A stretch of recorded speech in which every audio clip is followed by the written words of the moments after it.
"I'll be back for you," he promised before riding away. But she found his body just past the ridge. The sun came up angry that morning, throwing harsh light through the single window of their cabin like it had something to prove. Sarah's hands moved slow and careful as she folded Jacob's spare shirt, the cotton soft from years of washing in the creek. Each fold was a prayer she couldn't speak out loud. Each crease held words she was afraid to say. Jacob stood by the door, his hat in his hands, watching her pack his life into worn leather bags. The morning light caught the silver in his hair, the lines around his eyes that had deepened over their 12 years together. He looked older than his 43 years, older than he had any right to be.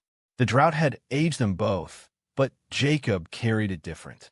He carried it like a weight pressing down on his shoulders, bending his back, making his steps heavier with each passing day.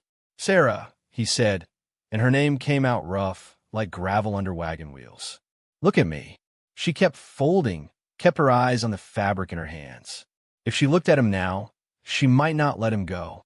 If she looked at him now, she might beg him to stay, and they both knew staying meant losing everything anyway. "Sarah." This time his voice was softer, the way it got when he talked to the horses, the way it got when he held her in the dark hours before dawn. She looked up then, because she had never been able to resist that voice. His eyes were the color of storm clouds, gray and heavy with things he couldn't say. "I'll be back before the first snow," he said, and the words fell between them like stones into still water. "I promise you that. Before winter sets in proper, I'll be riding up that hill with enough money to pay Henderson and keep this place." She nodded, though her throat felt tight as rawhide left in the sun. The cattle rustlers had taken their herd 3 weeks ago, every last head of beef they owned. Took them in broad daylight, while Jacob was in town getting supplies. Took them like they had every right. Henderson at the bank had given them until the 1st of December to make good on their loan, and December was breathing down their necks like a cold wind. Jacob had heard tell of work down in Sweetwater, dangerous work that paid well. Tracking down the same rustlers that had ruined them, maybe getting some justice and some money both. It was the kind of work that could get a man killed, but it was also the kind of work that could save everything they'd built. Sarah finished packing and tied the bag shut with leather straps that had seen better days. Everything they owned had seen better days. The cabin roof leaked in 3 places. The fence needed mending. The well was getting low, but this land was theirs, every dusty acre of it, and they'd sooner die than give it up. "I made you something," Jacob said, reaching into his vest pocket. He pulled out a small wooden carving, no bigger than his thumb. It was a bird, wings spread like it was caught in the moment before flight. The wood was smooth as river stone, worn soft by his careful hands. "A meadow lark," he said, pressing it into her palm. "Like the ones that used to sing in the morning before the drought came. So you remember there's still music in the world, even when everything feels quiet." Her fingers closed around the little bird, and she felt tears she'd been holding back for weeks start to burn behind her eyes. Jacob had spent evenings carving by lamplight, his big hands careful and gentle with a small piece of oak. She'd watched him work sometimes, seen the way his face relaxed when he was making something instead of losing something. "Jacob," she whispered, but he shook his head. "Don't say it," he said. "Don't say goodbye like you think I'm not coming back. This ain't goodbye, Sarah. This is just see you soon." He lifted his saddlebags and walked toward the door, his boots heavy on the wooden floor. At the doorway, he stopped and turned back. The morning light was behind him now, making him look like a shadow, like something already half gone. "Keep that fire burning," he said. "I'll need something to guide me home in the dark." And then he was gone, walking toward the corral where his horse waited.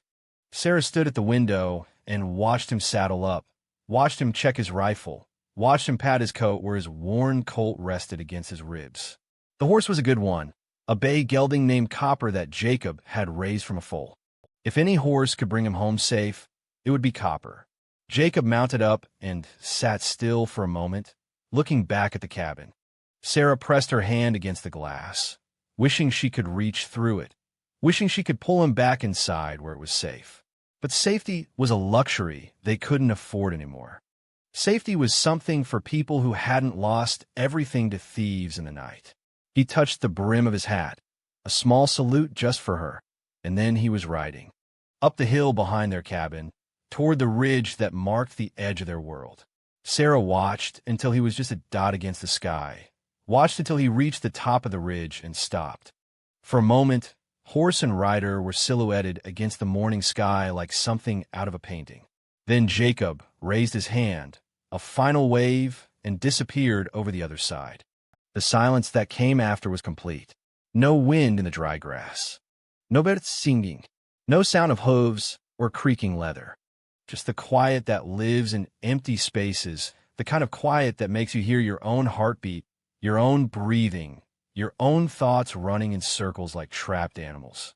Sarah stood at the window long after he was gone, the wooden bird warm in her palm. The sun climbed higher, throwing different shadows across the room, marking the passage of time in ways that didn't matter anymore. Time would only matter again when Jacob came home. Until then, the days would feel like holding her breath underwater, waiting for the moment when she could breathe again.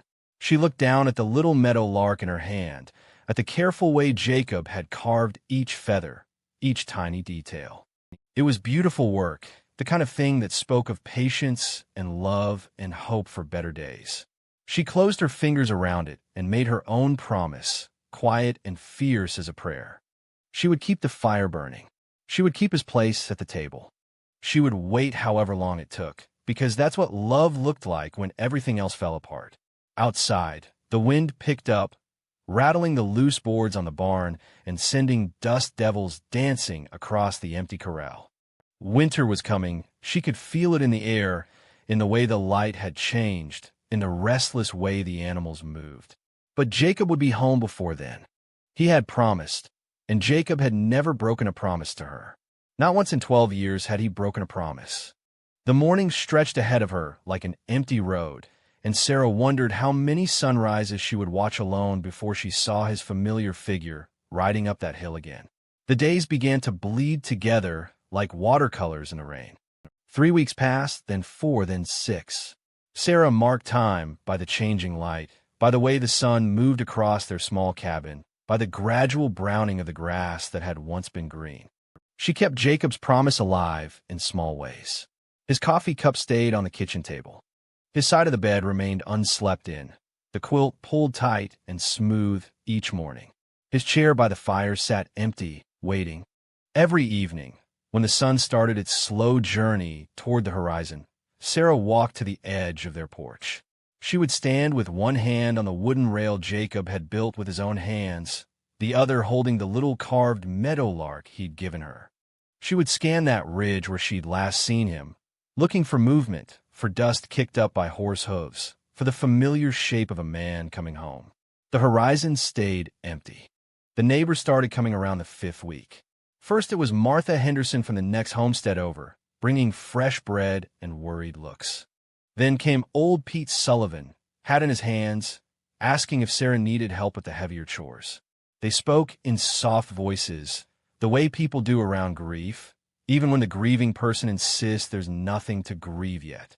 Maybe he found better work further south, Martha said one afternoon, her hands busy with mending while Sarah fed the chickens. Maybe he's just waiting out the season somewhere safe. But her voice carried doubt like dust carries on the wind, and Sarah heard every grain of it.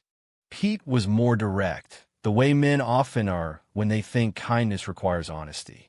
That was dangerous country he was heading into, he said while helping Sarah repair a section of fence that had blown down in a windstorm. A lot of good men don't come back from tracking rustlers. A lot of wives left wondering. Sarah's hands tightened on the fence post she was holding steady. Jacob's not like other men, she said. He promised he'd be back before winter. He keeps his promises. Pete nodded, but she saw the look that passed across his weathered face. It was the same look she'd been seeing in everyone's eyes lately. Pity mixed with something else, something that looked too much like certainty. The work kept her hands busy, but it couldn't quiet her mind. Each morning brought the same routine. Feed the chickens, who were laying fewer eggs as the weather turned colder. Check the well, which was getting lower each week. Mend what could be mended, patch what could be patched, make do with what couldn't be fixed. The land was failing without Jacob's strong back and steady hands, but Sarah kept fighting for every inch of it. At night, she sat by the fire and carved. Jacob had left his whittling knife behind, and she'd taken to working small pieces of wood the way he used to. Her hands weren't as skilled as his, but there was comfort in the rhythm of it, in the way the knife peeled away thin curls of oak and pine. She made crude birds, crooked flowers, simple crosses. Nothing as beautiful as Jacob's meadowlark, but each piece felt like a prayer carved in wood.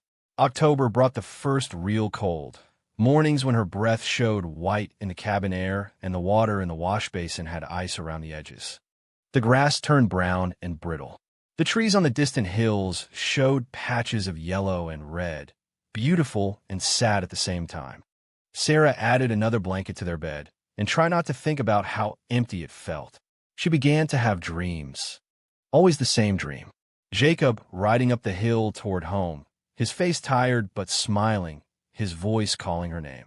In the dream, she would run to him, and he would catch her in his arms and swing her around the way he used to when they were young. He would tell her about his adventures, about the money he'd earned, about how they were safe now.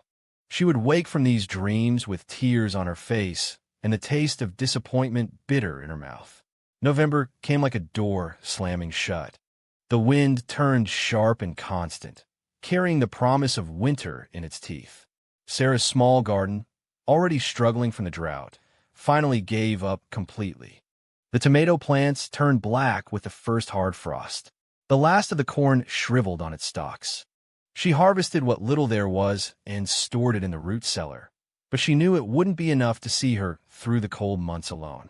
Henderson from the bank rode out on a gray Thursday morning, his face grim under his black hat. He sat his horse like a man bringing bad news, which Sarah supposed he was. "I'm sorry, Mrs. Patterson," he said, not bothering to dismount.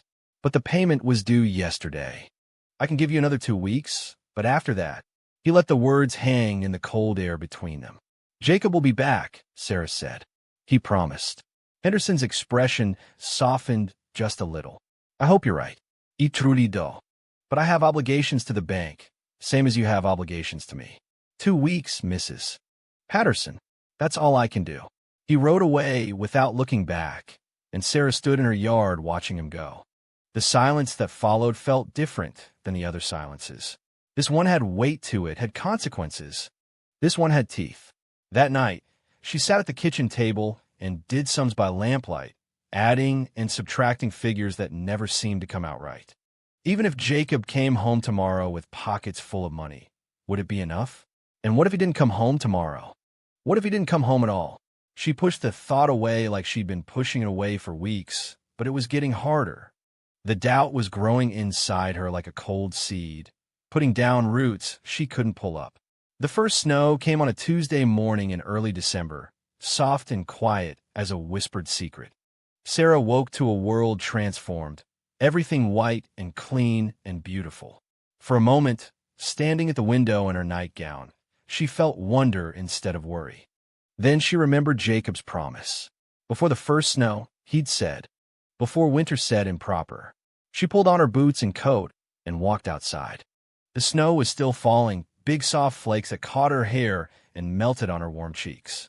She walked to the edge of the porch and looked toward the ridge, hoping against hope to see a rider coming through the snow. Hoping to see Jacob keeping his word, even as winter kept its own promise. The ridge stood empty, white and silent as a grave. Sarah sank down on the porch steps, not caring that the snow soaked through her nightgown.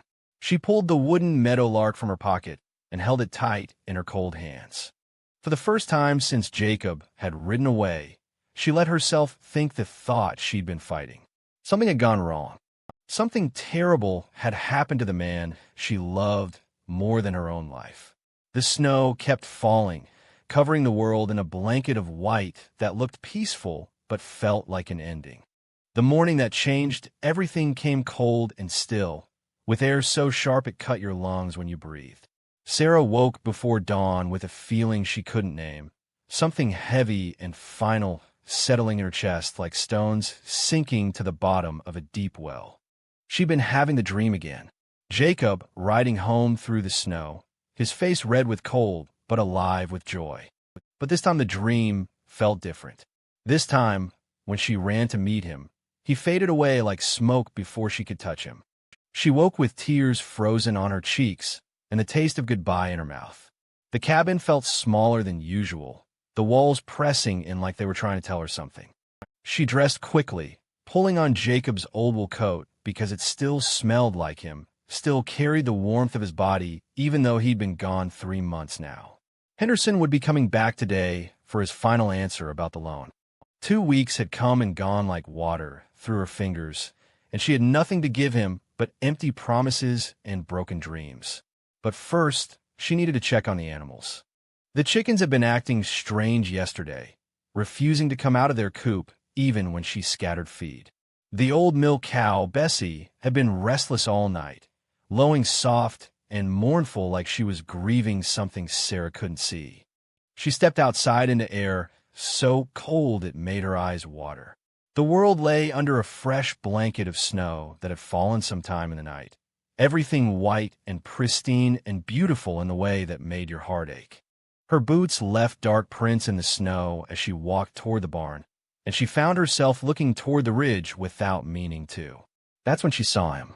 At first, she thought her eyes were playing tricks on her, the way they had been for weeks now, seeing riders where there were only shadows, hearing hoofbeats where there was only wind. But this wasn't her imagination. There, just beyond the ridge where she'd watched him disappear all those months ago, something dark broke the smooth line of snow. Her heart started beating so fast it hurt. She dropped the bucket of chicken feed and ran, stumbling through the snow in her heavy boots, her breath coming in white puffs that hung in the still air. Maybe he made it home after all. Maybe he was hurt and needed help. Maybe there was still time to save everything. But even as she ran, part of her already knew. The way he lay so still. The way the snow had drifted around him like he'd been there a long time. The way the morning light fell across him, gentle and final as a benediction. She reached him just as the sun crested the eastern hills, painting the snow pink and gold. Jacob lay on his back, his arms at his sides, his face turned up to the sky like he was watching for something that would never come. Snow had collected in the creases of his clothes, in the hollow of his throat, on his closed eyelids. He looked peaceful, she told herself. He looked like he was sleeping, but she knew he wasn't sleeping. Sarah fell to her knees beside him, her hands reaching for his face, his hands, any part of him that might still hold warmth. His skin was cold as winter stone, white as the snow around him. His lips, which had kissed her goodbye 3 months ago, were blue. His eyes, which had promised to see her again, would never open. "Jacob," she whispered, and the word came out broken, like something inside her chest had shattered. "Oh, Jacob, you came back. You came back like you promised."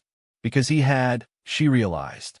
He made it this far, just past the ridge, close enough to see their cabin, close enough to see the light she kept burning in the window every night. He'd kept his promise the only way he could. Her tears fell hot on his cold face, melting the snow there, and she brushed them away with shaking fingers. She touched his wedding ring, the simple gold band that caught the morning light and threw it back like a tiny sun. It was still there, still on his finger, still binding him to her even in death. Beside him in the snow lay an empty leather pouch, the kind men used to carry money. It had been cut open, the contents taken. So close to home. And they'd found him anyway. The rustlers, or bandits, or whoever had taken his life, had also taken whatever money he'd earned trying to save their farm. The cruelty of it hit her like a physical blow. He'd died for nothing. All his courage, all his love, all his desperate hope to save what they'd built together, and it had ended here in the snow with empty pockets and broken promises. Sarah bent over him, pressing her forehead to his chest, and sobbed. The sound echoed across the white landscape, raw and animal and full of all the grief she'd been holding back for months. She cried for the words they'd never say to each other, for the children they'd never have, for all the mornings they'd never wake up together. She cried until there was nothing left inside her but emptiness and the cold. That's when she felt it. Something in his left hand, fingers closed tight around it, even in death. She lifted his hand gently, working his cold fingers open with careful reverence. Inside was a folded piece of paper, protected from the snow by his grip, saved for her by love stronger than death. With shaking hands, she unfolded the paper. It was torn from his small notebook, the one he always carried for keeping track of cattle and expenses. The words were written in pencil, in his careful handwriting, though she could see places where his hand had shaken. "My darling Sarah," it began, and her heart broke all over again. "If you are reading this, then I have failed you in the worst way a man can fail the woman he loves. I am dying, and I will not make it home to you. But know that my last thoughts are of your face, your smile, your voice calling my name in the morning light." I tracked the rustlers to their camp near Devil's Canyon. I got our cattle back, every last head, and drove them to Sweetwater where I sold them for good money. The money is hidden in our special place, the hollow in the old oak tree where we carved our names when we were young and foolish and thought love could conquer everything. Maybe it still can. The rustlers found my trail and caught up with me here. So close to home, I could almost see you. I fought them off, but I'm hurt bad, and the cold is taking me. I try to crawl to you, try to keep my promise, but this is as far as I can go. Use the money to pay Henderson and keep our land. Plant a garden in the spring. Watch the sunset from our porch. Live, Sarah. Live for both of us. You are the strongest person I know, stronger than any storm, any hardship. You will survive this. You will find happiness again, even though it feels impossible now. I love you more than all the stars in the sky, more than all the grass on the prairie, more than my own life. That love doesn't end with death. It goes on, like light from distant stars, reaching you even when the source is gone. Wait for me on the other side of silence. I'll be there. All my love, always, Jacob P.S. The meadowlark I carved for you? That's how I want you to remember me. Not as I am now, but as I was when I could still fly. Sarah read the letter 3 times before the words sank in completely. The money. He'd gotten their cattle back. He'd sold them and hidden the money in their oak tree. He'd done everything he set out to do, everything he promised. The rustlers had taken his life, but they hadn't taken his victory. She looked down at his face, peaceful now in a way that made sense. He died knowing he'd saved her, saved their home, saved their future, even if he couldn't be part of it. His promise hadn't been broken after all. It had just taken a different shape than either of them had imagined. "I'll find it," she whispered to him, folding the letter carefully and pressing it to her heart. "I'll keep our land. I'll plant that garden. I'll live, Jacob. I'll live for both of us." The sun climbed higher, warming her face despite the cold, and Sarah knew she had to go. She had to get help to bring Jacob home properly, had to dig his grave, had to start the long work of living without him. But first, she kissed his cold forehead one last time and whispered the words she should have said the morning he left. "I love you too, all the way to forever and back." The walk home through the snow felt like walking through a dream, every step taking her further from the woman she'd been and closer to the woman she'd have to become. Sarah buried Jacob on a hill behind their cabin, in a spot where the morning sun would find him first and the evening light would linger longest. The ground was hard with winter frost. It took her and Pete Sullivan the better part of 2 days to dig deep enough. Martha Henderson and the other neighbor women came with food and quiet company, their faces kind but careful, as if grief might be catching. The preacher from town spoke words over the grave, words about dust and resurrection and the peace that passes understanding. But Sarah barely heard him. She was thinking about the letter folded in her coat pocket, about the promises that lived on even when the person who made them had gone still and cold. She was thinking about the oak tree and what she might find there. After everyone left, after the last casserole had been delivered and the final sympathetic pat on her shoulder had been given, Sarah walked through the snow to the old oak tree at the edge of their property. It stood ancient and gnarled, its bare branches reaching toward a gray sky like prayers made of wood and bark. She and Jacob had carved their initials in its trunk 15 years ago, when they were young and newly married and thought they had forever. The hollow Jacob mentioned in his letter was higher than she remembered, or maybe she had grown shorter with grief. She had to stretch on her toes to reach inside, her fingers fumbling in the dark space until they touched something wrapped in oilcloth. Her heart stopped, then started again with a rhythm like hope. The package was heavier than she expected. When she unwrapped it by the light of her kitchen lamp, money spilled across the table like salvation. More money than she'd ever seen at one time.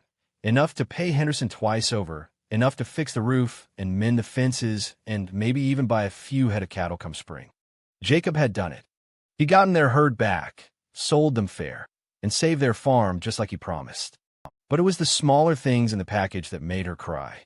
A pressed wildflower from their first picnic. A smooth river stone from their wedding day. The stub of a pencil he'd used to write her letters when he traveled to town.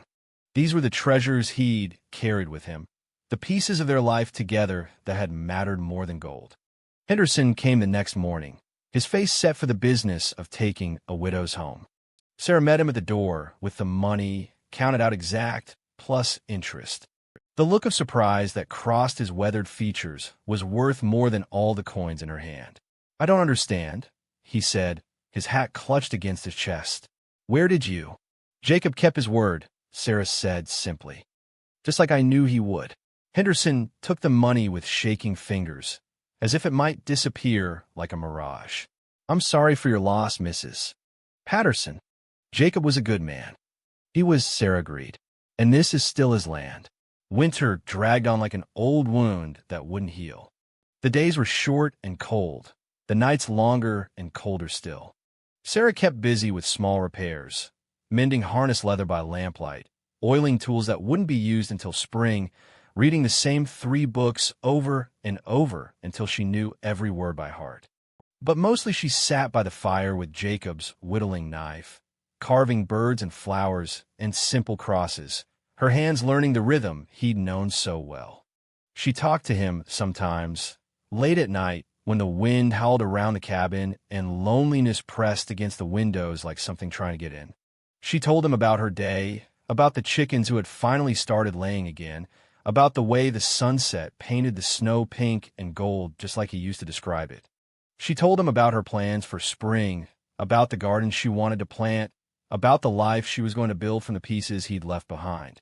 The first sign of spring came in February, when she noticed the oak tree's buds swelling with the promise of new leaves.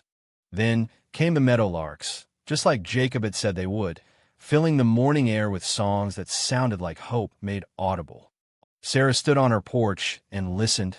The wooden bird Jacob had carved warm in her pocket, and for the first time since she'd found him in the snow, she smiled. March brought the first real thaw, turning the world muddy and alive. Sarah walked to Jacob's grave every morning, brushing away the last of winter's snow, talking to the simple wooden cross Pete had helped her make. The ground was still too frozen to plant anything, but she could see in her mind what would grow there.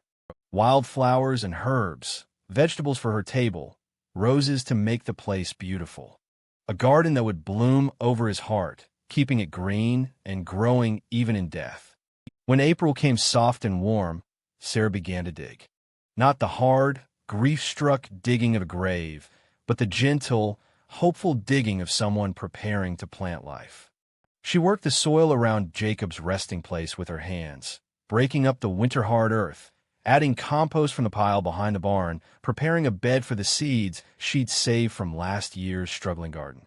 Martha Henderson found her there one morning, kneeling in the dirt with her hands dark with soil and her face streaked with honest sweat. "Sarah," Martha said gently, "what are you doing?" "Making a garden," Sarah said without looking up. Jacob always said this was good soil, said anything would grow here with enough love and water. Martha was quiet for a long moment.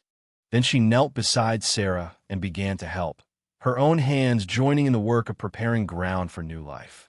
By the time the last frost had passed, Sarah had planted beans and corn and tomatoes where Jacob's feet would have been. She planted marigolds and sunflowers where his hands would rest. Over his heart, she planted a patch of wildflowers, the kind that would bloom all summer long in colors bright enough to see from the cabin window. The seeds sprouted slowly, tentatively, like they weren't sure they were welcome in this place that had seen so much sorrow.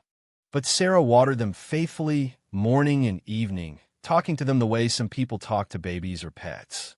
She told them about Jacob, about his gentle hands and his patient way with growing things. She told them they were loved, that they were wanted, that they had important work to do. Summer came like a blessing, warm and green and full of life.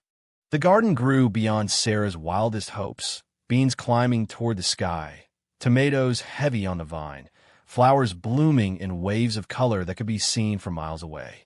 Neighbors started coming by just to look at it, to stand in wonder at the beauty that had grown from such deep grief. "It's like he's still here," Martha said one evening as they sat on the porch watching fireflies dance among the flowers. "Like his love is still growing." Sarah nodded, her fingers working another small bird from a piece of oak. She'd gotten better at carving over the long winter months, her hands learning the language Jacob's had spoken so fluently. This bird would join the others on the windowsill, a flock of wooden meadowlarks that caught the light and sang silent songs. "He is still here," Sarah said, "in every flower that blooms, every seed that grows. Love like that doesn't just disappear. It changes shape, but it doesn't die." As autumn approached, Sarah began to save seeds from her garden, carefully drying and storing them for next year's planting. Some she would use herself, but others she gave away to neighbors, to anyone who wanted to carry a piece of Jacob's legacy into their own soil. Love, she had learned, grew best when it was shared. On the first anniversary of Jacob's death, Sarah woke before dawn and walked to his grave. The garden that covered him was dormant now. The flowers faded, the plants brown and still. But she could see next year's promise sleeping in the earth, waiting for spring to wake it up again. She knelt and placed her hand on the soil, feeling the life that stirred beneath her palm. Somewhere down there, Jacob's heart was feeding the roots of her flowers, his love becoming part of the earth itself. It wasn't the life they had planned together, but it was life nonetheless. It was continuation. It was hope. "I kept your promise," she whispered to the dawn sky. "I lived. I planted. I grew something beautiful from all this sadness." A meadowlark called from the oak tree, clear and sweet in the morning air. Sarah smiled and reached into her pocket, pulling out the wooden bird Jacob had carved for her that last morning. She placed it gently on his grave, among the dried stems of last summer's wildflowers. "Thank you," she said, "for the love, for the land, for showing me that some promises are kept in ways we never expect." The sun rose over the ridge, painting the world gold, and Sarah felt Jacob's love warm on her face like an eternal promise of spring.